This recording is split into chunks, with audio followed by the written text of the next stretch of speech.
Three, two, one, and we are live. Yes, indeed. Yes. Special guest today. Very special guest. Yes. So we have our Esteemed guest. exactly. Yes. So we have the man of MBTI, Yes. DaveSuperPowers.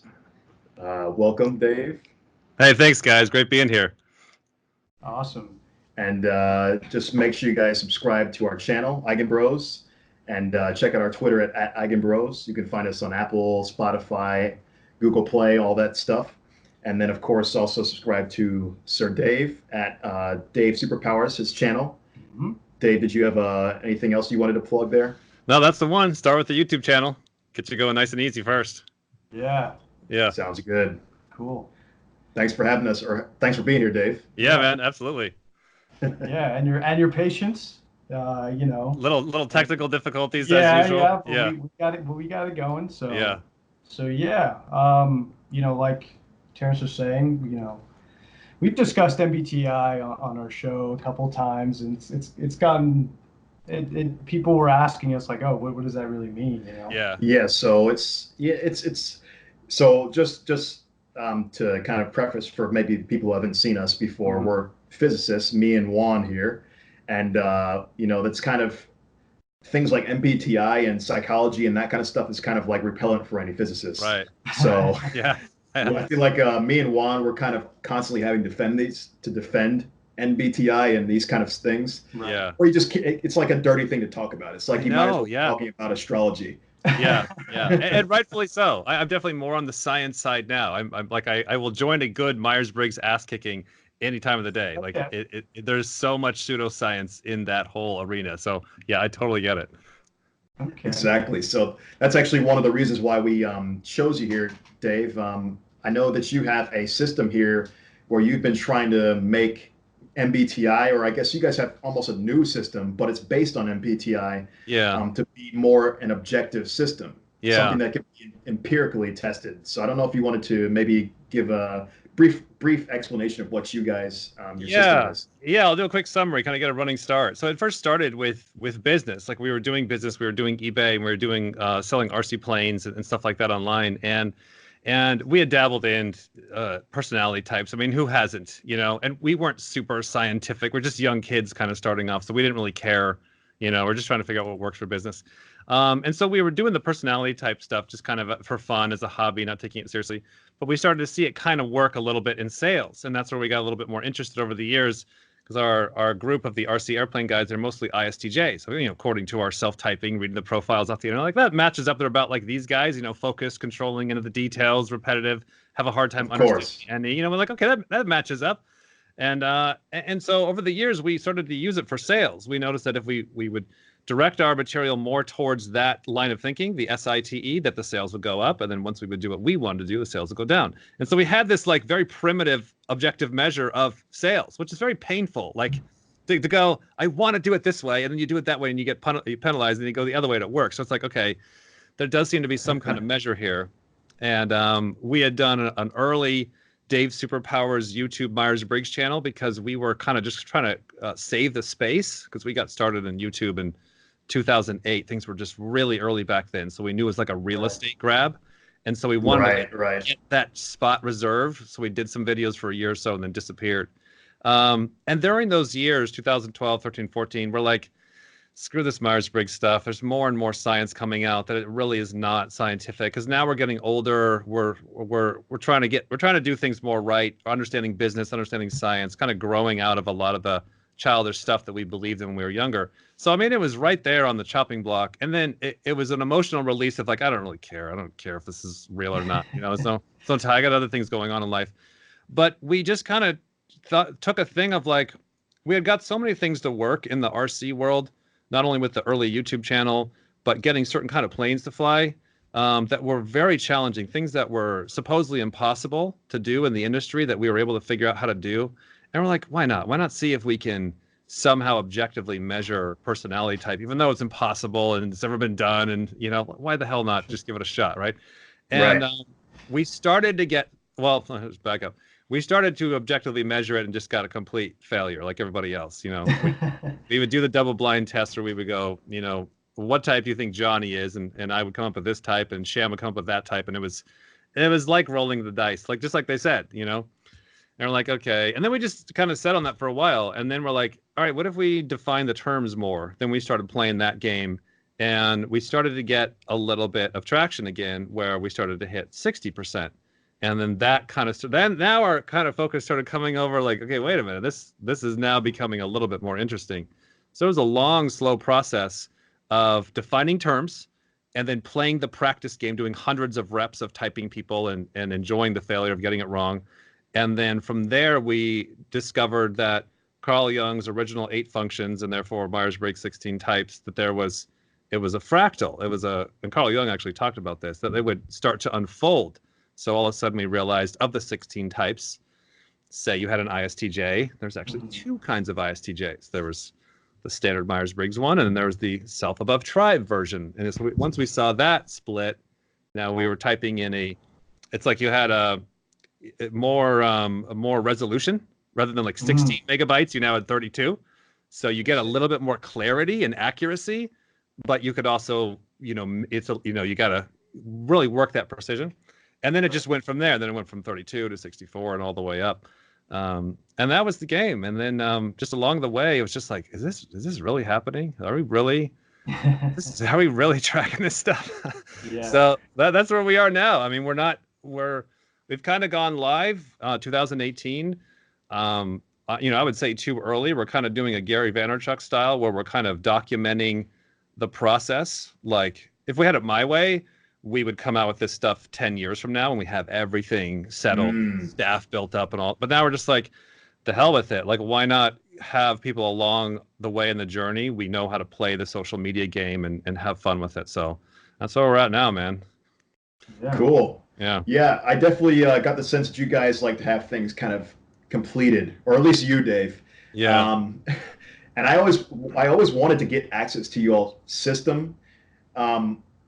I was always attracted by it, and I wanted to understand kind of more in depth what the actual system is. Yeah. I know you guys have it kind of behind the paywall right now because you actually need people to subscribe to your thing. But I was just curious if you could just maybe even I've never seen anybody really give a kind of simple explanation of some of your terms. Yeah. So you guys use terms like blast, sleep, consume, play. Yeah. I was just curious if you can just kind of give a brief, simple explanation for some of those terms that you guys use. Yeah, sure. So,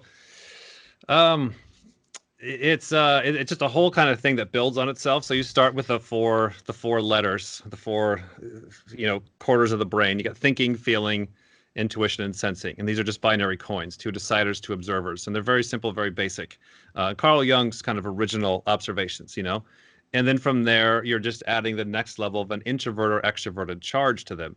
And so everybody has 2 introverted ones or 2 extroverted ones. And so you can have thinking that is more introverted. So you're kind of working on ideas for the self, or thinking that's more extroverted where you're comparing ideas of like kind of letting the best ones win, And so everybody has it's a genetic, in our opinion, a genetic wiring to one or the other. And then, yeah, I think so as well. Yeah. That's what we're seeing. And then the reverse will be true. So if you have extrovert thinking, then you have introverted feeling. There's a binary coin. And that's how we were able to track it, because there was coins. It was a genetic coin. If you saw this, you had to make sure, was I not seeing this, And that's how we were able to get a little cross check before I present my results to Shannon, is I could check my work. Am I really seeing extroverted thinking? If I am, if extroverted thinking is the savior or the dominant one, I should see in this person introverted feeling as the demon, we call it. And I can look for that and then confirm it. And as long as I'm doing my work and Shannon's doing her homework, we should get the same observation. That's how it kind of works. So you have that. And then when you now combine these functions, extroverted thinking, just using that as an example, when you combine them together with other functions, it creates now something new on kind of the next level, and that's the animals. So extroverted thinking with extroverted observing. So let's just say TE and SE meaning sensory extroverted, gathering in just the random facts of reality. When those 2 functions are firing largely together, you get what we call play energy. And so play energy is just gathering in new interesting information with the tribe. It's actually what we're kind of doing right here. We're just going to be throwing chaos back and forth at each other. Nothing's really planned, just random information. We're good at that. Well, yeah, we're learning and bouncing ideas in an extroverted observation way, in an extroverted deciding kind of way. Then we'll go away tonight and be like, huh. Then tonight will be the sleep energy. Now we'll go over to the 2 introverted functions. So your identity and your organizer, which could be FI and NI or TI and SI. Anyway, your 2 introverted functions, leave it at that. Then your 2 introverted functions go away. You sit on a park bench and you go, and you're sorting it through and you're deciding out of all the crazy shit I heard today, which are the 2 or 3 I want to take for myself, to my identity, and then kind of build into my worldview. What can I do with that? And we first kind of saw this with like watching chimpanzee documentaries as well as kindergartners. We would see there was like, just remember in kindergarten, there's like 4 stations, like nap time, and then play time, and then teaching time, and read a book time. It's kind of these four little rotations we'd go through. Right. So the animals are the functions, 2 functions, an observer function and decider function, working together, and it's creating either this play energy or its opposite, which is sleep. And then you have 2 others, which is consume, which is just very much what it sounds like, just consuming in new information, and then blast, and that's now kind of teaching the information. So you get a kind of an energy coin and a information coin with the 2 there. So that's a quick crash course summary on the animals. Interesting. So yeah, I mean, I like what you're doing there. One of the other things I've noticed with you guys' system, in particular, is you kind of allow this I don't know what you would say, this I guess ability to have 2 introverted functions in, let's say, your primary and your secondary slot, or 2 extroverted functions in your primary and secondary slot. Right.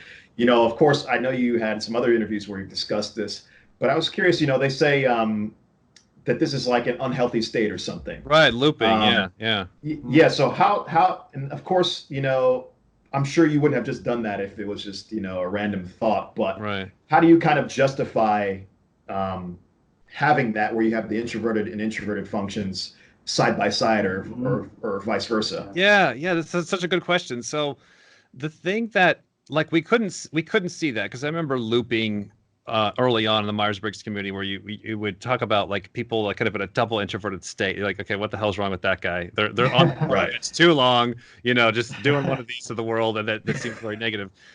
Which obviously, if you're stuck in that gear too long, like right.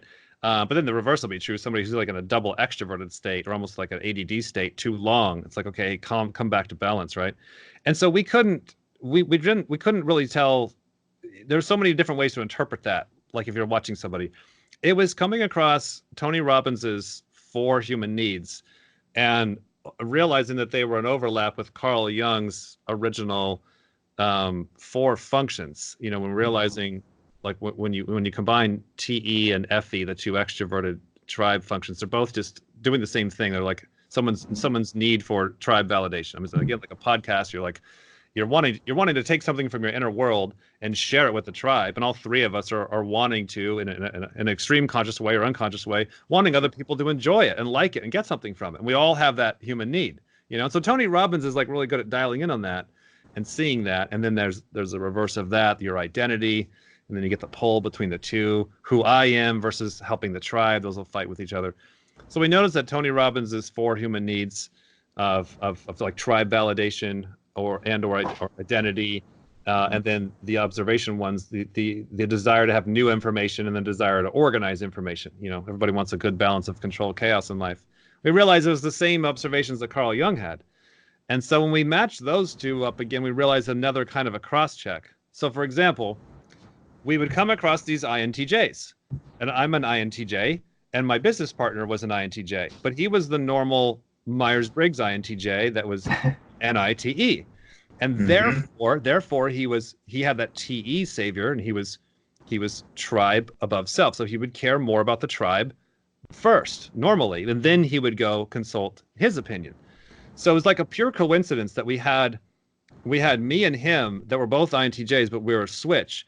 And then Shannon and her son are the same type, TESC. And so there's like we were able to kind of get like 2 and 2, so we can kind of like just randomly kind of see these pairs. But like it was Shannon's observations. She kept saying, Dave, if you and Scott are the same type, why are you such an asshole?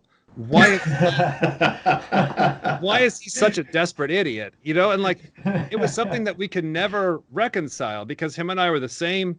We would over control, over plan, and trip down the stairs on our shoelaces, you know, the classic INTJ stuff. But there was this human need. It was the human need that gave it away.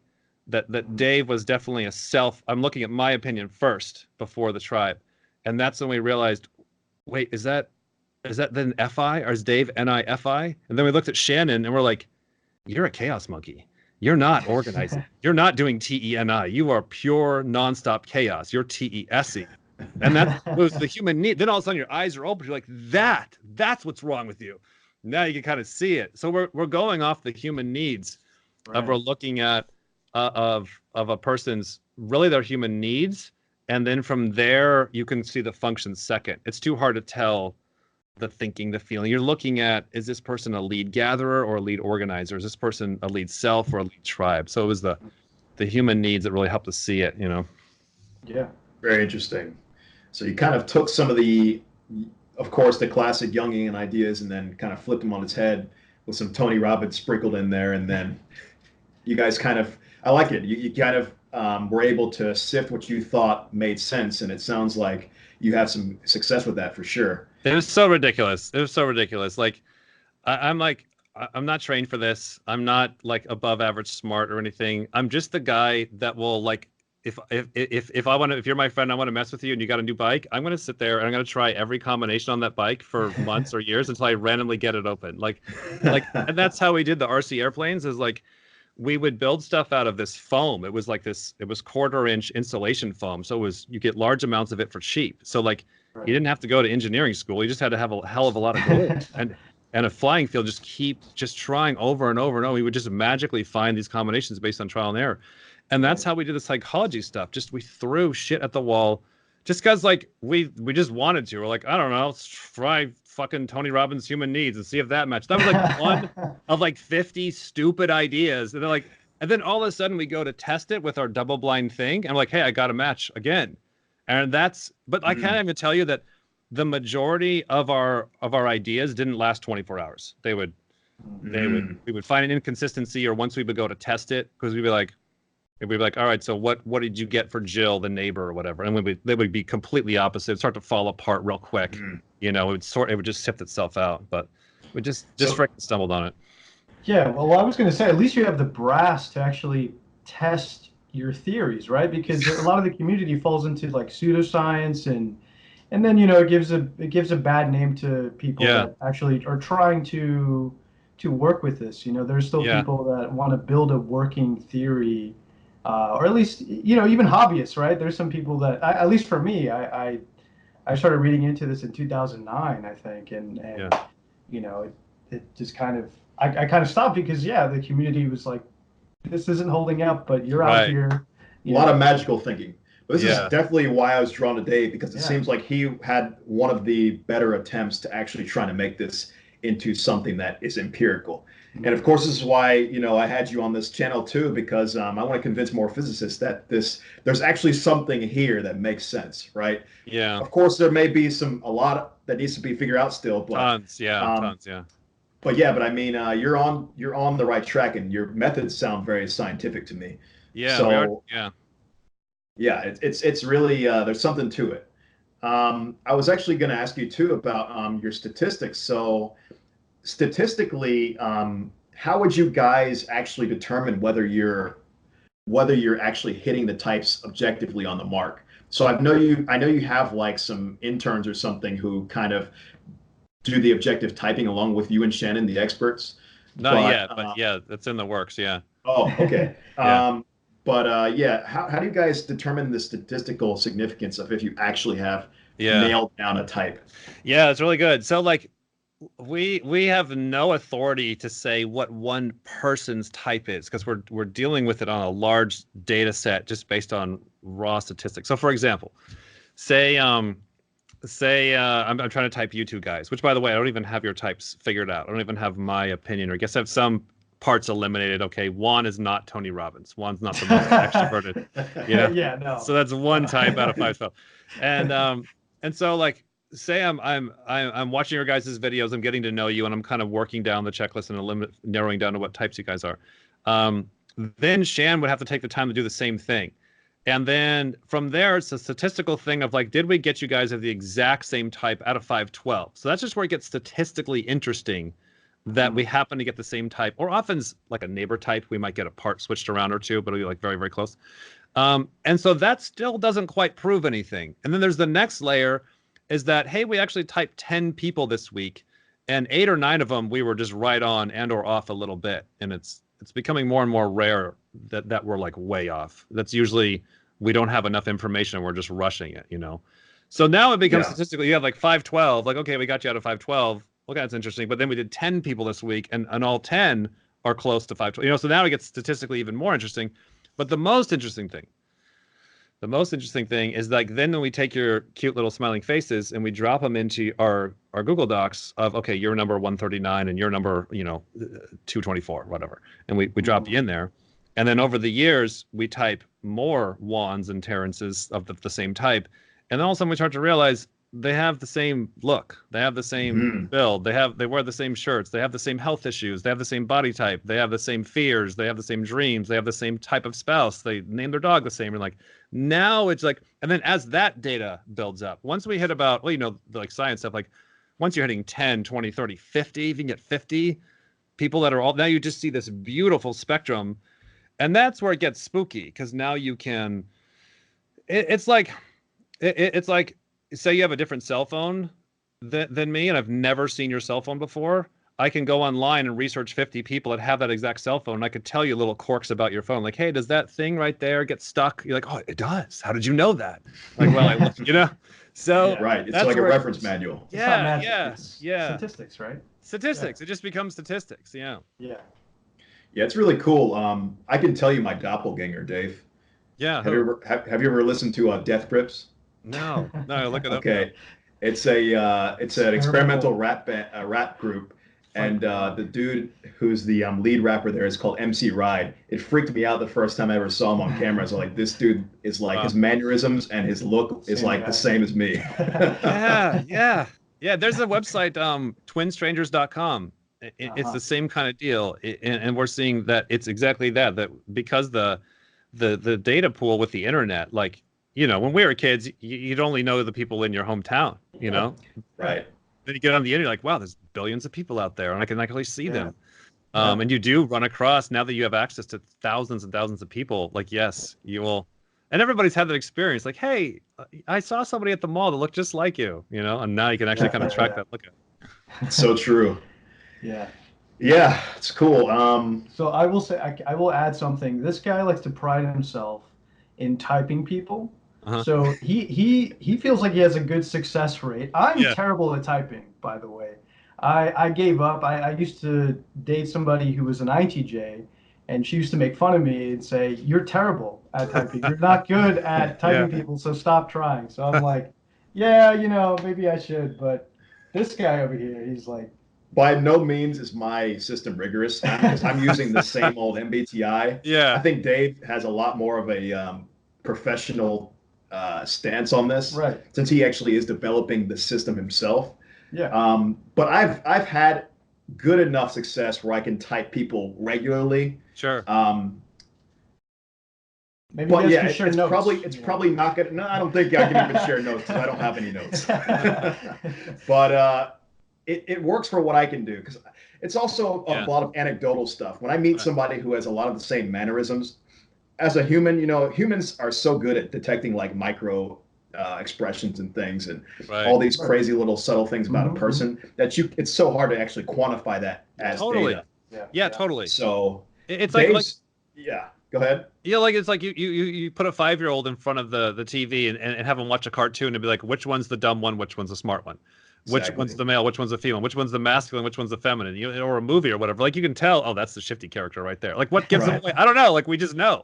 Right. So, and then you'd have to have like a PhD to make a computer that could recognize something like that. I know. Yeah. So I know what you mean. It's like like we are a big proponent of like subjective typing. Like we think the Myers-Briggs community as it is, like it's great, like subjective typing, and like we'll do subjective typing all day long. We'll go down to the park and be like, hey, that looks like an INTJ. We'll just like Right. you know, it's like but it's just like it's really great to use in your personal life because it helps you kind of size up how should I communicate with this person. You kind of feel them out, and if you really get to know them long enough, you really can find like whether you have their type right or not, you can figure out, okay, communicate them to them this way, not that way, or whatever. You know, it's really good. So yeah, I recently went car shopping with a friend the other day, and they actually, it's funny how much business needs or wants or desires some kind of system to profile. No, I'm not saying profile people, but in a way it is profiling. Right, but in a way that tailors to the person's strengths. And I was having a discussion with this gentleman, and he was telling me, you know, they developed their own system. They probably streamline it, but nonetheless, it's something very useful, I think. And yeah, I totally forgot where I was going. But yeah, no, it's yeah. Anyway, it's just These systems are all useful, and there's many different kinds of systems. Like, I know, Dave, you're familiar with like Enneagram. I'm not really a big fan, I gotta be honest. There's other crap like Big Five. I think Big Five is one of the more widely accepted ones. Yeah. I don't know if you have experience with that. Yeah. So what's your take on astrology? Is it like humanity trying to create some kind of personality, you know, sort of book or something? Yeah, I think man's first attempt. That's for me, that's a big part of what astrology seems to represent, is that people have been trying to figure out for thousands of years some kind of pattern in understanding ourselves and one another. I do remember when we were kind of first getting early on in the code, and when we first started to track stuff to some degree. Like I remember, I had no idea, like maybe astrology is real too. Like I'm on a roll here, right? So we started tracking astrology based on type and date, and we quickly got nothing. Like it just was completely random, no pattern at all. Same with the Enneagram, stuff like that. We took a run at it using our same kind of double-blind method, and we couldn't track anything, you know. But I think we have a desire to know ourselves and others, and profiling ourselves in the modern age with businesses and social dating and whatever else, like to be able to size up somebody quickly is just a huge just a more and more of a demand we're seeing. You know, that's one of the things that we're really wanting to go slow and take this very seriously about, and as well as keep this open, because we see this as a very powerful weapon, honestly. So we want to have it in the open, so it's not like one group can get a hold of it and then all of a sudden they're using it against everybody on Facebook or whatever. You don't even know that it's happening. Like at least people know, okay, here's the same tool, you have access to it, you know? Right. Yeah, these systems are definitely going to be in demand, I feel like, in the future, when people actually can pin down pin people down with a certain kind of accuracy that is, you know, that is undeniable, which I think, you know, like your system and, you know, what MBTI kind of has framed, I think with that system, it could be possible. Yeah. That actually kind of leads me to my next thing. So, Dave, I don't know if you had a chance to actually look at the book I sent you. I sent you a book with the Darren Owner's book. Yeah, so I don't know if you have any familiarity with him and his work? Oh yeah, absolutely. Yeah, so he's a hero of ours. You know, he's one of the reasons I got started in the where I come up with the idea of like personality in science. You know. Oh wow. I didn't know that. Yes, yeah. So he's really great. I've chatted with him a couple times on email and stuff, because we were looking at, or there's a friend of ours that was trying to hook us up with him about getting some of our people that we've typed to go down to the Bay Area and do the brain scans and stuff. You know. That's on hold for now, just because, you know, managing a million projects right now. But the brand scans that he's doing is really fascinating, because he is picking up a lot of patterns, especially in what I found fascinating was cultural, like people in different, you know, French or American or whatever, and how the culture was affecting the brain firing and stuff like that, you know. So with our work and his, the biggest kind of like the biggest point that I would, and this is kind of what I talked to him just, or I think it was his buddy through email, like the one like, we'd have to work this out, is the self-typing, because a lot of personality groups out there, including Big Five, like, you know, if you come down to their office, like, how are you going to get typed? You know, there's like, well, here's a test, You fill it out, and then you do your best fit test, or your best fit type of what you see yourself as, and the facilitator, the expert, can help walk you through it and define the terms. But ultimately, you are deciding on what type you are. Now, Carl Jung has really good famous quotes of like, people will do insanity to escape who they really are. And when we started doing this objective typing thing, that was one of the most it wasn't traumatizing, but it was like a step down from traumatizing. We started doing typing for customers and clients, how it was consistent that they almost would type themselves upside down. Yeah. Like, people always think that their strengths are their weakness, or are their weaknesses and their weaknesses are their strengths. It was so crazy. true. It was so crazy. It was so crazy to see objectivity in reverse like that. Like you somehow know, like, you know what type you are. You will turn it up. Like, it was so fascinating. And then we would introduce new terms like sleep and play in the animals. And then like that fast, they understood what they were and typed themselves upside down. And then would go ask, what do these terms mean? But like, yet they are, because I know that I'm sleep first and they have sleep last, obviously, you know? And it's like, how did you unconsciously figure that out so fast that you flipped it all around, you know? But then like randomly the masculine, feminine, they left that one alone. Like people can see themselves pretty well with masculine, feminine, but not with the functions and not with the human, sure as hell, not with the human needs. And so that was something that, in fact, when we type people, because we have clients come to us every week that will type, and we'll log them in our we're just log them in our people that we've typed, and we'll write a little note, and like we're like, okay, so what kind of data should we be tracking here? And we're keeping an eye on like health issues and stuff like that. We're seeing a lot of common things, but people aren't sharing a whole lot of that on the quick videos. Yeah. But what we are tracking is we'll write down what type they type themselves at, and then what type we got them as, and we're tracking that pattern of seeing the how people are seeing themselves in reverse. And so we've even gotten to the point where we kind of, not really, I kind of wish that we could almost predict what type you're going to type yourself. Like, I know what your type really is, and then I think you're going to see yourself as this. Then we can kind of guess that. Right. It also probably depends on the person's self-awareness too, I'd imagine. That, and I'll tell you this. This was fascinating. We did a YouTube video about this last year where we're like, oh my God, you all suck. Like, everybody's got their type backwards.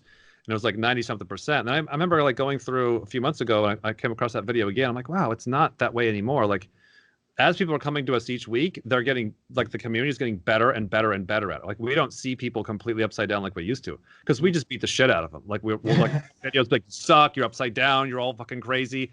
And they're like, oh, damn, right? It's like, so they really slow down. We make them like be in the class for 2 months and get indoctrinated with all of our shit and stuff to kind of be ready for the flipperoo. And so the far majority of people now are kind of sorted. So we're watching that kind of come down, which has been fascinating, But like, anyways, you go back to like general public, take this to my mom, somebody who's like, yay, this looks fun. She's going to type herself upside down, So that's the challenge that Dario Nardi and Myers-Briggs especially, and all the including Big Five, have, is that you're just going to grab somebody off the street. Here, take this test real quick. They're going to run through, and they're going to be like, which ones are most socially valuable? And then what do I want to see myself as? They fill it out, the types reverse, and then there you go. Right. So, well, that's why I was hoping that's why I was so interested in having you two like link up, because you're getting rid of that flaw component of people typing themselves. Right. Dario Nardi brings in an actual like testable metric to it. And then it seems like if you both combined your systems, it'd almost be like, like there's your scientific framework almost right there. I know, totally. And that was the plan through email. The breakdown is on our side, that we're the bottleneck, that you have Dave and Shan right now, the only two idiots that can do this dog and pony show. And then it just creates a bottleneck, because I got a kid to raise, I got a business to go, and it's like like a massive pyramid. Like, I get a good amount of time, but the majority of my time is just bullshit, So I don't have as much time to devote.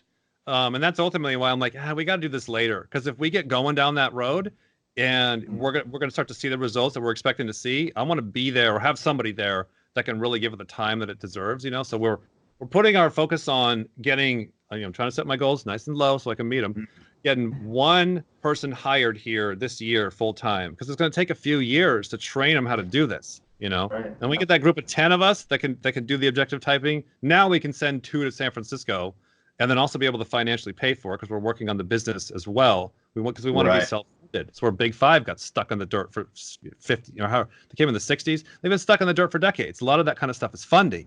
If you can be an entrepreneur and a psychologist, or at least play one online, we can kind of speed things up by paying for our own stuff. So Right. That's the Have you plan. guys ever thought about teaming up with any universities or maybe getting government funding? No, no, because what I've seen from people that have gone that route, you kind of got to work through their stuff, because they're providing the money. You got to kind of go through their way. Yeah. And I think eventually we could be open to something like that, especially when we go to scale. But like right now, honestly, like because our business is so young, there's just two of us. We're really just kind of a shit show. Like I don't want to be copying and pasting a lot of our problems or bad habits or inconsistencies or not able to scale or time. Because I learned all those lessons from my first business of like it kind of going too much too soon and it all blew up. So right now it's like I'm gonna enjoy I got 5 years. I got 5 years to be in the what do they call it? The startup stage. I'm 20 years old. You know what I mean? I got to start 2018 year one. So I'm gonna do nice and calm the first 4 or 5 years because I know the ramp up is coming. And I just want to make sure that we're ready. We have a solid team here before that party starts, Right. Sounds like a smart plan. That's kind of where me and Juan are, although we're probably way behind you, but we're definitely trying to take it slow. Right. Yeah. There's no rush, right? Yeah, it's a horrible way to die by having your business be too successful. We see that on the business shows or Tim Ferriss. He used to call it the hug of death. Or Oprah. Oprah will make business go out of business. She promotes your business, 1,000 customers, and one day you're done. Can't handle it. Yeah. So true. Yeah, I think a lot of people are just so caught up with, trying to get things done fast. Right. Everybody wants to move so quickly, Right. It's like, that's actually really not good for you. Right. Yeah. So we're playing the long game. We're thinking about, I keep having this goal of 20 years from now, like seeing a 19-year-old kid come in, get genetic testing, spit in a tube or whatever, figure out what their type is, then have access to the data of like, okay, here's 100 other people that are your same or similar type, and here's the data. Here's 79% of them that did really well because of this, and then here, watch out for these problems and the genetic factor and all the rest, and then just give that kid the data of like, here's what you're struggling with. You're normal. That's the first thing. You're normal according to your subtype. That's very powerful to realize, holy shit, this is what everybody of my type is going through. And then to be able to see who's gotten out of this and who hasn't. And then you have kind of a devil and an angel, a heaven and a hell. Go this way if you want to keep doing it wrong, which is what's going to feel normal, because your type's going to want, or train yourself to go this way, and here you have some inspiration to follow, That's so true. I feel like probably both me and Juan, I think a lot of NTs especially, and maybe even NFs, just N types in general, get into MBTI because you're just like, why am I so fucking weird? Right. Like there's no one that understands understands how I think. Of course, when you're an angsty teen, there's always that. Yeah. But I think probably some people more than others. Yeah. And, that's why I started it, because I was just like, what the fuck is wrong with me? Right. Yeah. Totally. And that's same with me. Same with me as well. Yeah. Same exact reason. Yeah. And we're seeing that too, is people that we get to know. Same reason. Everybody feels like a weirdo in their own way. Right. Yeah. Actually, so Dave, I wanted to ask you a funnier question, I guess. Can you type cats? Oh yeah, I saw that in the email. I think I can type dogs if I can say that. Really? I remember my parents had a dog that had puppies, and there was like 16 puppies or whatever. I think it was like 16 or 8 puppies. I think it might have been 8, whatever. But we ended up keeping 2, so we had 3, and I grew up with them.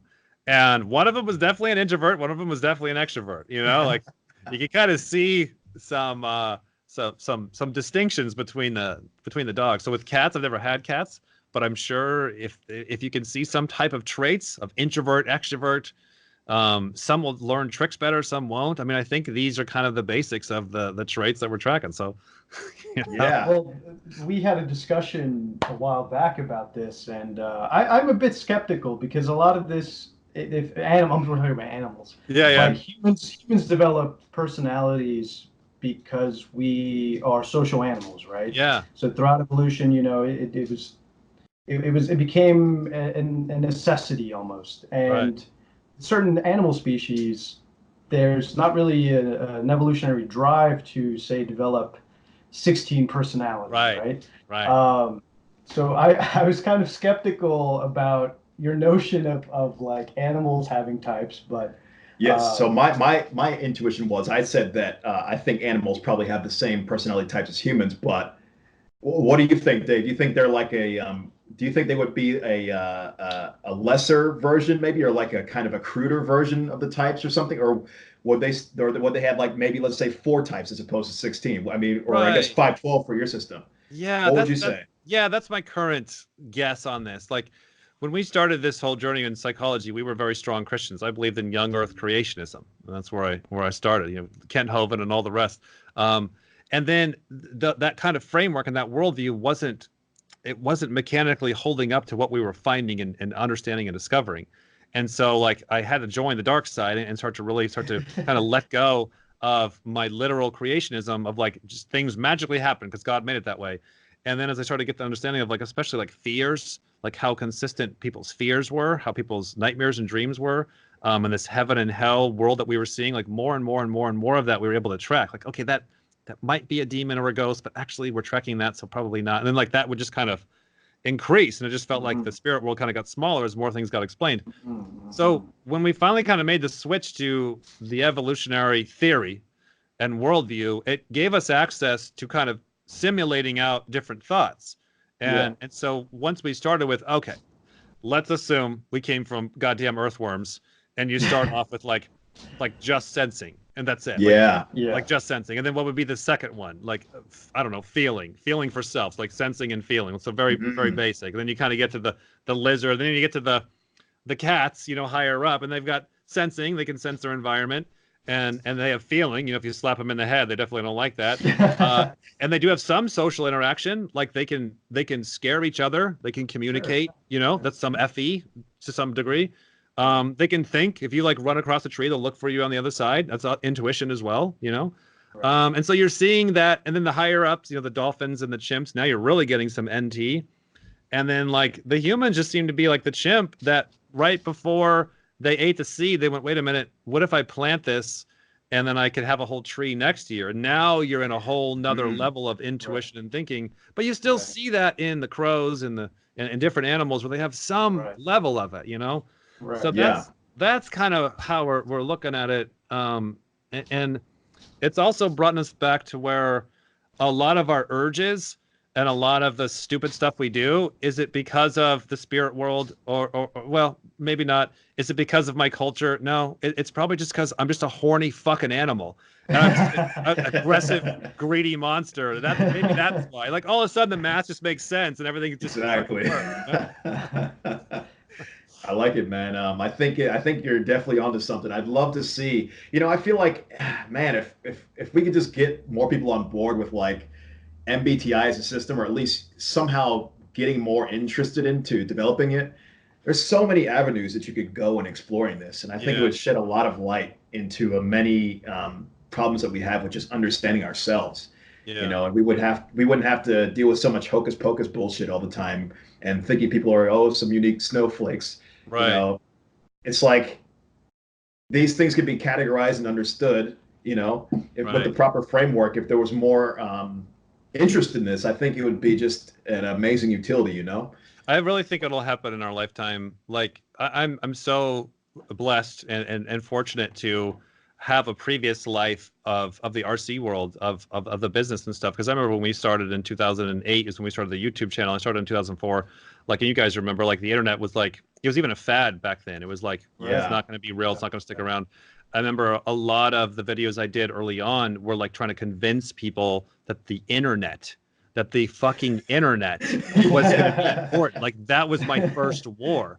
And like, and then even when we got, I know, right? Like even when we got into RC planes, there's a channel out there on YouTube. It's called Flight Test, FLITE, Flight Test. And like when I see these guys, like it's just like my heart is like so happy because they've built this giant community. They're well funded, and they have the spirit of this scratch building. And like they were starting up as we were kind of trilling down, and they really loved us. They looked up to us. They were inspired by us. And like to see that our spirit of like, hey, let's go build some crazy shit in the field and go show it on YouTube, like how that has kind of ignited a whole, like now building foam planes is cool.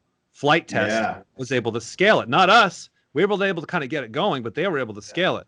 And so, but to watch, and Gary Vaynerchuk talks about this kind of stuff, to watch the internet or scratch building airplanes or whatever, like the time that it kind of comes up with by the time it scales is, 15 years. Because you've got to get the SF. Some NT nerd figures it out, or some archetype of that. But But to get it socially popular where your grandma is interested in it takes about 15 years. So I know in my heart, because I've lived through it, that is coming. So I'm just enjoying living in 2008. It feels like to me now that nobody fucking is going to believe us. Like, we're hiding this in plain sight online on a crazy ass YouTube channel. What scientist is going to be like, yeah, these assholes on this YouTube channel figured out psychology. Sure, right? So it's like, it's a great time for us to get all of our shit figured out and to kind of form that small community and work it all out when no one's here. Because believe me, the party will start down the road, you know? Right. Very cool, man. Yeah. What are some of your favorite forums, by the way, Dave? Do you go to Personality Cafe? No, not much anymore. I used to a lot in the early days when I was really trying to gather in and figure out the information and stuff. Right what now, changed with that? What's that? What changed with that? The work, the responsibility, like having to do more like boring grown-up stuff. You know, we had a huge forum in our RC community as well, where we were managing and stuff. It's one of our plans when we have a couple more people here is to actually have our own forum. But having managed a forum for 10 years, like it's a lot of, it's like owning a public bathroom, you know? Hey, a lot of fucking cleanup, you know? It's a great analogy. With the writing on the wall, too. Oh, God. Yeah, I kind of find myself the same. I used to like Personality Cafe a lot, but I guess you're probably right. A bunch of the old boring shit that you got to do nowadays. It's no time for really perusing that kind of thing anymore. Yeah, and it's like, and I struggle with that because I'll go back and forth of like trying to get myself to do things that I don't want to do, like going on a goddamn forum because I've been on them for so long, and versus I've got to be the business owner where I'm training other people and learning to delegate more, you know? Yeah. So things like, you know what? Fuck you, Mac. You know what? I am not going to learn to fix you. I am going to learn to train somebody to fucking fix you. How about that? Right. You know?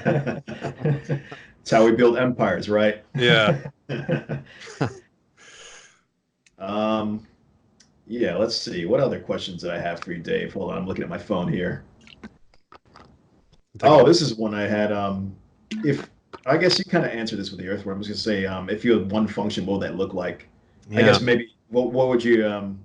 I guess that's kind of like, you know, starting with the earthworm and then he's, you know, growing into the. Yeah, a Roomba, you know, the little vacuums. Yeah. Just pure sensing, random sensing. Yeah. Yeah. Yeah. I was going to ask, do you like your type? Other INTJs that you meet. They actually did a video on that. What you guys did it last week, I think. It was a good video. Yeah. So for our listeners, like, because I imagine we had a discussion about this too, right? Yeah. Yeah. I said that I don't like seeing my other type because it's like, you know, it's alluding to how you see how the sausage is being made and you're disgusted. And it kind of goes back to his thing with all the you know, people flipping their type because you're like, oh, I'm so good at organizing. Your fucking room is a mess. Yeah, we have found, like, I went through the same journey we're seeing a lot of people do, is that your natural reaction, if you really see your real type, it should be absolute embarrassment. It feels like when you were a kid and, like, you know, it's Christmas time and all the family's there and grandpa's walking around with the VHS video camera, like taking all the pictures. And nobody wants their picture taken, but then once it comes back, everybody wants to see it. And then once you see, like, oh my God, my hair looks like that. I walk that way. I walk that way. The voice gets me every time. Yeah. It's like, that's my voice. I know, right? So it's like, it's that times way up. Same with, like, if you're editing your own YouTube video, you're like, oh my God, I'm such a cringy idiot, you know? So, but like over time, if you can push through that and grow through that, it does calm down, where you get used to how weird you are and however quirky you are in a way. And then from there, it pushes to where you realize everything's got a balance and a counterbalance, and you start to realize everyone else's math where they're a weirdo, and then you kind of feel a little bit more normal. And then from there comes another phase where you really start to work with what you have, and then you start to get some stuff done and growing with, and now you start to kind of like it. So it feels like a big journey, I think, for a lot of people, because this personality stuff is leaving the realm of pseudoscience, where it's just put in, you get back whatever you put in. So if you want to put in fake feel good, I take this test to feel good unconsciously. Yay, well then you're gonna feel good. If people that's why we make people sign so many disclaimers before they become objectively typed by us, is like, hey, do you know this is probably going to be a giant fuck you? Like, are you ready for this? Right. Not going to be fun. This is going to be very painful. And for a lot of people, they're like, yeah, I do want to see where I really am, so I can start to balance that, you know. So it feels like Neo in the Matrix, man. We're like, it's going down the rabbit hole. We're like, Yeah. it's also why we're seeing this stuff probably would not I don't want to say probably, unfortunately, would not work at scale. You can't tell your psycho grandma what type because she's lived 70 years being an abusive bitch, and you're gonna be like, look, I got the fucking proof right here. Look. Not gonna go Yeah, over. that wouldn't work so well. Brilliant shit. Yeah. So cool. I don't know. Do you have any last thoughts here, Juan? I think we should probably start wrapping it up here in a minute. Well, I So we don't keep it too actually long. I had this idea, but it's kind of strange. I don't know if I mean, you're the expert here. I would say it's kind of funny. So hanging out with some of my friends, it was interesting to see them type themselves the same as myself. Oh yeah. Do you see some of that kind of like I'm not a dominant person, but you know, it's like you see a lot of do you see a lot of that? Do you see a lot of people sort of or maybe there's a certain I imagine there's I mean Yeah. there is a certain type that kind of chameleon types or whatever, but you know, do you see that? Do you see somebody's personality, I guess, being sort of dominant enough to where people almost want Do to you mean reflect- like your friends? You mean like people who are like taking on your characteristics, who might not necessarily be your type, Sure. but they're typing themselves as Yeah. your type. Yeah, because that was a problem that I faced because I was like, oh gosh, check this out, MBTI, it's really Right. cool. You guys should take the test. And It's then like 10 INTPs. yeah, I'm like, I'm like, what's going on? And Right. like, yeah. So I don't know. Do you see that? Do you see? Yeah, that we in totally your- do. Yeah, totally do. We'll see. Like a lot of it is depending on the test. So the questions are almost answered in a way like if you were to take the same test over and over again from a different mind state, you're like, okay, if I wanted to be the most popular person in the world, how would I answer this? And you go through, like, if I wanted to be honest, if I wanted to impress my girlfriend, how would I answer it? You know, and so like so many of the questions are written so poorly that people are going to be running towards. It's like you're taking an interview. You know, like name some bad things that you do. Like I tend to work too hard for my boss and care too much about others. You know, like just putting down bullshit. You know.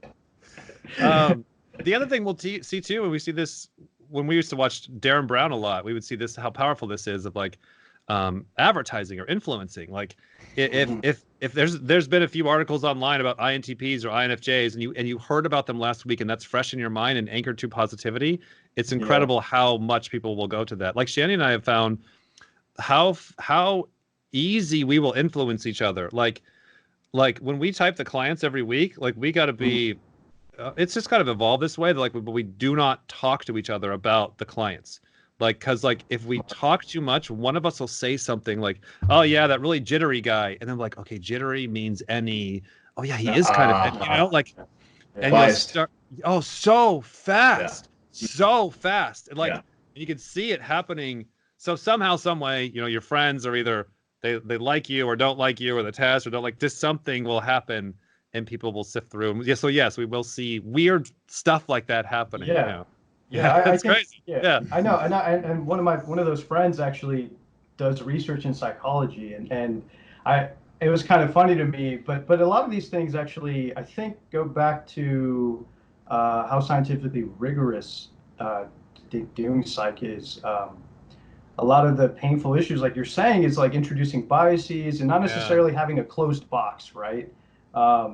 As opposed to physics and engineering, where you can deal with a toy model of things, right? You can control your inputs, but with psychology, you don't necessarily, you don't. There's so a lot many of dynamical factors, variables, so many factors. But to make it scientific, like like David's saying, you have to kind of control the biases and control your inputs and stuff like that. So. And I think the way they do it statistically is like that's how you got to do it, right? Yeah, it's been like we wouldn't have been able to do this. It feels like for thousands of years people have been working on this. Carl Jung is a genius. Tony Robbins is a genius. Like, I mean, these are the guys, and there's so many more that did the real work. And then I think two things came around. The internet came around, and then just me and Shan that were willing to just put thousands of hours into this, just messing around with it. It feels like we kind of got the last thing figured out, and then the whole thing kind of came together just out of complete luck, hard work, randomness. But it was really all the hard work from people before. But I think the variable in the machine that was missing up until this point was something like YouTube, because Carl Jung is limited by how many idiots he can cycle through his couch per day. And that's not a lot versus I got 3 fucking monitors all on 2 times speed. Like I can go through thousands of people in a year, like thousands of people in a year sitting on my ass watching YouTube. You have kids in their bedroom crying, and like I have videos of them going back 7 years. Like like, do you understand the fucking data pull of that? Yeah, So like, true. Like, and so that it was that like, and so therefore back to the asshole with the bike lock, I can just sit here and watch thousands of videos like a dumbass until I finally start to connect some parts that start to work, you know? So I think the big key was YouTube. It had to be YouTube to get that large data. So then from there, we've kind of harnessed it. So when people send us their video, we're like, look, we want 1 or 2 videos. We've watched thousands of videos of people that we've been typing, so we know what we're looking for. Tell stories about this, this, and this. We ask them to tell stories. You know, I don't want them to answer questions. Tell stories so I can watch you start to freak out. Do you freak out about this or that? You know, or we'll ask them about this, but we're really looking at that. You know, so they'll be thinking they're answering this. We're looking over here. Right. That's such a great approach. Yeah. Because the whole question answer thing, the questions are never going to be good. No. Right. Right. They're never going to be good. Yeah. So from there we can create an assembly line. So we will work on, and we probably got to refresh them this summer. We'll work on a series of questions that people will answer in a video. Then we'll work on how much time. We're trying to get the time down as little as possible, just because, you know, let's get the hell out of here. But we also need more time so we can get better precision. So we're kind of always messing around with those variables. Then you turn to the assembly line of like the videos come in, and we have them come in on the 1st of the month. And so as Shani and I know, shut the fuck up. This is, you grab the information, you separate it, and then we don't talk about it until we type the person. So we've been able to kind of make an assembly line machine out of it for scale, you know. So trying to get this crazy ass abstract psychology that's just all over the place into something more physical. So you have a problem, you're like, oh, the videos aren't long enough. Then you can go into that section and adjust, and then see if you get a better result out here, you know. Yeah. So this kind of what you're doing here reminds me of a study that I read about in. Are you familiar with Malcolm Gladwell's book Blink? No, I've his material, yeah, but not the book. Yeah. So in that book, he details a study that actually talks about trying to. There was a study that was trying to sort of measure the success rate of a couple's relationship and how likely they were to sort of stay together. Right. And they got it down to where in less than, I believe, 10 seconds, with 90% accuracy, they were able to say if they were going to last. Bullshit. I mean, this is a study, but I can't believe that. This is a study, but it sort of reminds me a little bit about what you're kind of, you know, maybe kind of doing here. You know, you're watching video, because I think that's probably the best way to do it. Have them. I don't think Dave could go that quickly. Well, I mean, like, no, but the precedence. I'm just saying the precedence might be there. You know, maybe you can check that out. Maybe that'll help you guys a little bit to kind of draw. Somebody who's doing something similar. Yeah. So check that out. Good. Maybe we'll email him the part of the book. Yeah, that'd be interesting of somebody who's doing something similar. Yeah. But that's from like 2008. So I mean, but nobody's applied it to anything else that I've heard of. So there you go. But Einstein took differential geometry for general relativity from hundreds of years ago. So and then you get a Nobel Prize. So. Exactly. There's some physics jargony stuff. Dave, it's actually been great talking to you. We don't want to. Yeah, man, we greatly appreciate it. I guess maybe for some closing, what do you have anything to say to the physicists who are hyper skeptical of these kind of things? How can we get them on board, man? It's going to be time. I would say anybody scientifically, the only thing that we can really offer at this time is we've got the YouTube channel, we got the website, but it's so hard to communicate this data through a straw of the social media. The thing that we do here is we are very open. We're in Portland, Oregon. And we've had many people come through town. We keep the invite open. Just email us, give us a couple weeks head start, and people can come over. Like literally, if people are seriously interested, we've had people do this. Come over, you can meet us. We can show you the material. We usually keep weekends free, usually off by Friday. You know, we're enjoying the quiet time while we can. So if someone's seriously interested in this, you can come over and look at the data and look at all the twins that we have of people of the same type and the genetics that we're tracking of the body type and all the rest. It's pretty interesting. Cool. Sweet, man. Well, if the Eigenbros are ever in Portland, expect them Absolutely. knock at your door. Yeah, Hell yeah. for sure. Oh yeah. Awesome, man. Thanks a lot for doing this. Appreciate Yeah, it. guys. And I guess, yeah, just to plug the channels once again, guys, check out DaveSuperPowers. Yes. And of course, subscribe to the Eigenbros and check us out on Twitter at Eigenbros. Yeah. Thanks again, Dave. Excellent, guys. Yeah. See ya. See you soon. Bye. Bye.